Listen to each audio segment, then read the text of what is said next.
मित्रांनो नमस्कार, मी ॲडव्होकेट माधव. आजच्या या एपिसोडमध्ये आपले मनपूर्वक स्वागत.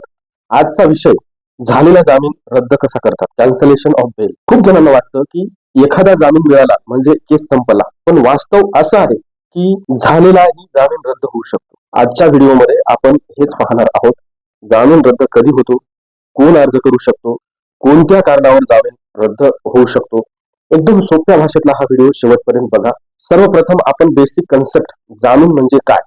जामीन म्हणजे आरोपीला खटला चालू असताना तात्पुरते स्वातंत्र्य देणे. याचा अर्थ असा नाही की तो निर्दोष ठरला आहे, कोर्ट काही अटीवर जामीन मंजूर करते, पण हा मिळालेला जामीन रद्द होतो. मग जामीन रद्द होणे म्हणजे काय, तर ज्या जामीनवर आरोपी बाहेर आहे तोच जामीन रद्द करून पुन्हा अटक होणे म्हणजे जामीन रद्द होणे, म्हणजेच बेल कॅन्सलेशन. तर आता जामीन कोण रद्द करू शकतो, तर हा अधिकार पूर्णपणे कोर्टाकडे असतो. जामीन अर्ज रद्द करण्यासाठी न्यायालयात कोण अर्ज दाखल करू शकतो, तर बघा, फिर्यादी म्हणजेच तक्रारदार रद्द करण्यासाठी अर्ज करू शकतो.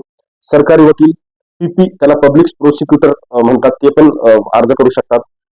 पोलीस मार्फत सरकार, काही प्रकरणात कोर्ट सुद्धा स्वतःहून कलम 137/5 आणि कलम 439/2 सीआरपीसी नुसार, आता नवीन कायद्याच्या बीएनएस कलमानुसार 481, 482, 483 नुसार जामीन रद्द होण्यासाठी कलम सांगितलेले आहे. आता जामीन रद्द होण्याची मुख्य कारणं कोणती आहेत, तर न्यायालयात जामीन देताना आरोपीला काही अटी, शर्ती, कंडिशन देऊन जामीनचा अर्ज कोर्टामध्ये जामीन मंजूर केला जातो.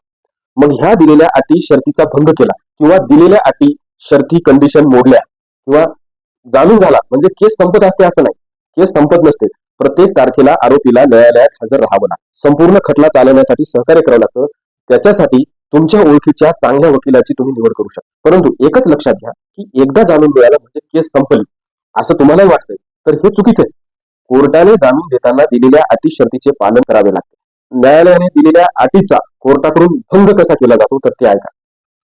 न्यायालयाने दिलेल्या अटीचा आरोपीकडून भंग कसा केला जातो, तर ते ऐका. कोर्टात दिलेल्या प्रत्येक तारखेला आरोपी हजर राहत नाही किंवा जे आपण पीआर बॉन्ड वगैरे देतो त्याच्यावर ज्या काही शर्ती असतात, अटी असतात, कंडिशन असतात, तो बॉन्ड न पाळणे, फिर्यादीला किंवा पीडित व्यक्तीला, साक्षीदारांना धमकी देणे. आता कसं आहे, सध्या सोशल मीडिया आहे आणि सोशल मीडियामध्ये व्हॉट्सअप, फेसबुक, मेसेज, इंस्टाग्राम, फोनच्या माध्यमातून मेसेज करणे, मेसेंजर वरून पाठलाग करून दबाव आणणे, हे खूप गंभीर कारण मानले जाते.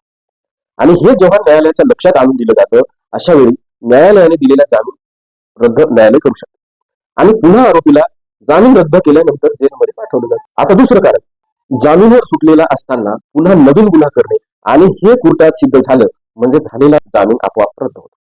भंग क्रमांक 3, पुरावे नष्ट करण्याचा प्रयत्न करणे, जसे कागदपत्रे, व्हिडिओ, वस्तू, कोर्टाला चुकीची माहिती देणे, खोटा बनावट दस्तावेज बनवणे. आता हे आरोपीने अटी, शर्तीचा भंग केलाय, मग त्याच्यासाठी दिलेला जामीन रद्द करायचा. आता प्रश्न पडलाय की जामीन रद्द करण्यासाठी कोणत्या कोर्टात अर्ज करायचा, तर ते आता ऐका. जामीन जेएमएफसी किंवा सेशन कोर्टाने जर दिला असेल तिथे जामीन अर्ज रद्द करण्यासाठीचा लावता येतो.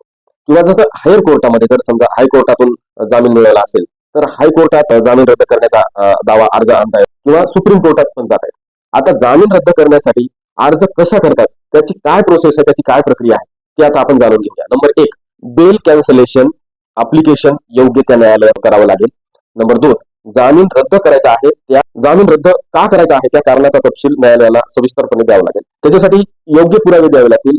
नोटीस आरोपीला न्यायालयाकडून पाठवले जाते अप्लिकेशन केल्यानंतर, आणि हे काही मुद्दे न्यायालयात दाखल झाल्यानंतर जर कोर्टाचं समाधान झालं तर आरोपीचा नक्कीच दिलेला जामीन रद्द होऊ शकतो. मला या व्हिडिओमधून हेच सांगायचं आहे की आरोपींनी न्यायालयाने जामीन देताना ज्या अटी, शर्ती, कंडिशन घालून दिलेल्या आहेत त्या अटी, शर्ती, कंडिशनचा तंतोतंत पालन करावं आणि पुन्हा नव्याने असे गुन्हे होऊ नये. आयुष्य हे फार सुंदर आहे.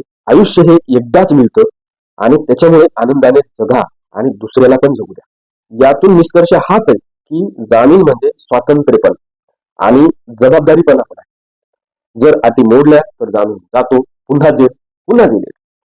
हा व्हिडिओ उपयुक्त जर वाटला तर लाईक करा, शेअर करा आणि कॉमेंटमध्ये प्रश्न विचारा. हा व्हिडिओ फक्त कायदेशीर माहिती व जनजागृती करण्यासाठीचा आहे. प्रत्येक केस वेगळी असते आणि योग्य सल्ल्यासाठी योग्य वकिलांचा सल्ला घेणं आवश्यक आहे. सोप्या भाषेत कायदेशीर माहिती मिळवण्यासाठी चॅनलला सबस्क्राईब करा. धन्यवाद.